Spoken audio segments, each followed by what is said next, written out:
Madam President, Excellencies, ladies and gentlemen, Namaskar from the people of Bharat. We are gathered here 8 decades since the founding of this unique body. The UN Charter calls on us not just to prevent war, but to build peace, not just to defend rights, but to uphold the dignity of every human being. It challenges us to stand as good neighbors, uniting our strength so that generations to come inherit a world of justice, of progress, and of lasting freedom. Madam President, forces unleashed by history since the founding of the UN propelled this body forward. As decolonization advanced, the world began to return to its natural diversity. The membership of the United Nations quadrupled, and the organization's role and remit grew significantly. In the era of globalization, its agenda evolved even further. Development goals took center stage, even as climate change emerged as a shared priority. Trade acquired greater prominence, while food and health access were recognized as essential to global well-being. Where security was concerned, the UN undertook peacekeeping operations and promoted disarmament discussions. As a result, the UN became a natural platform to debate key global issues. Madam President, we must ask ourselves today, how has the UN lived up to expectations? And just look at the state of the world. There are 2 significant conflicts underway, one in Ukraine and the other in the Middle East, West Asia. Innumerable other hotspots don't even make the news. The slow progress of the SDG Agenda 2030 presents a sorry picture. On climate change, the reality is of recirculated commitments and creative accounting. If climate action itself is questioned, what hope is there for climate justice? When a once-in-a-century pandemic hits us, we saw open discrimination in access to vaccines and to travel. Energy and food security have been the first casualties of conflict and disruption, especially since 2022. Better off societies insulated themselves by having the first call. The resource-stressed ones scrambled to survive, only to hear sanctimonious lectures thereafter. When it came to trade, non-market practices gamed rules and regimes. The resulting concentration exposed the world to leveraging. On top of that, we now see tariff volatility and uncertain market access. As a result, de-risking is a growing compulsion, whether from limited sources of supply or over-dependence on a particular market. Economic concerns have other dimensions as well. Heightened technology control is one. The grip on supply chains and critical minerals is another. The shaping of connectivity is no less sensitive. Protection of key sea lanes has become a challenge. Restricting the evolution of a global workplace is an issue. Each makes a compelling case for more international cooperation, not less. But are we really headed in that direction? And where has the UN actually made a difference?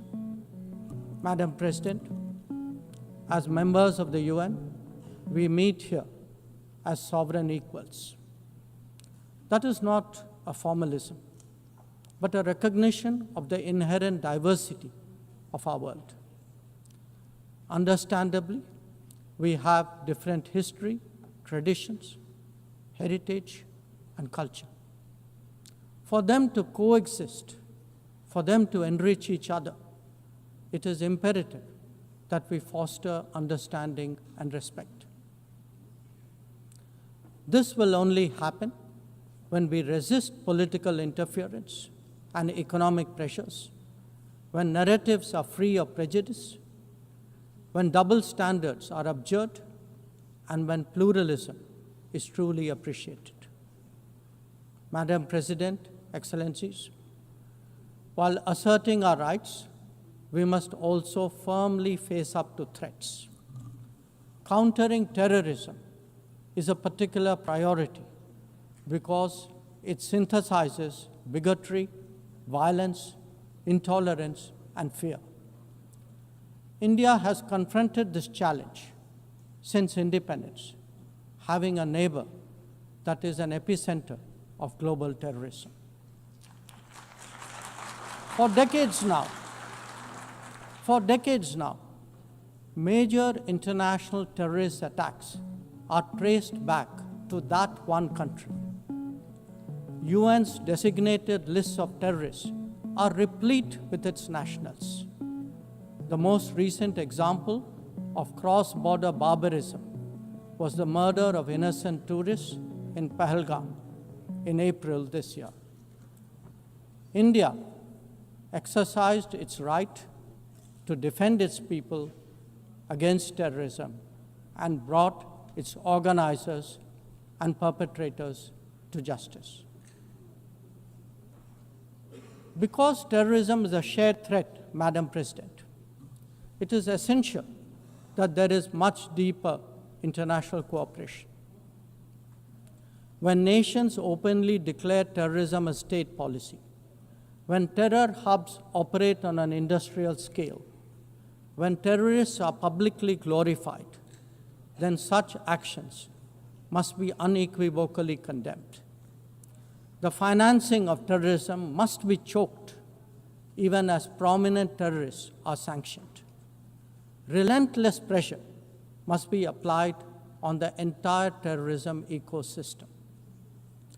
Those who condone nations that sponsor terror will find that it comes back to bite them.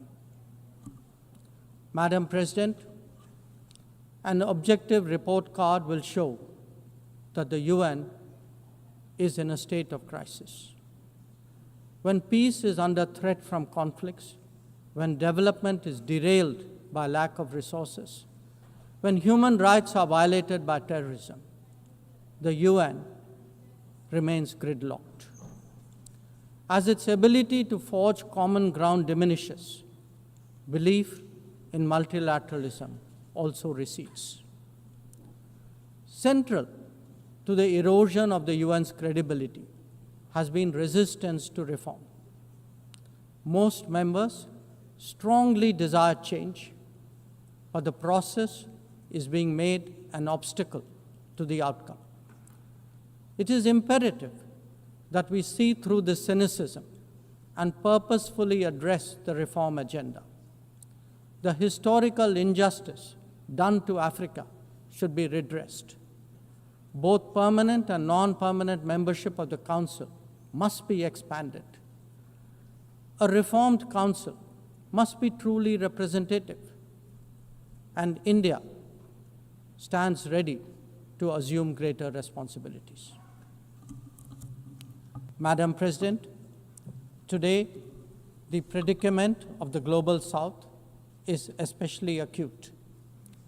Bharat, under the leadership of Prime Minister Narendra Modi, believes that it has both a duty to contribute and an obligation to motivate. That is why we have undertaken more than 600 major development projects in 78 countries, as well as innumerable community-based initiatives. They range from large infrastructure to small livelihoods, from capacity building to people's welfare, from concrete assets to education and training. Turbulent times require that we step forward during moments of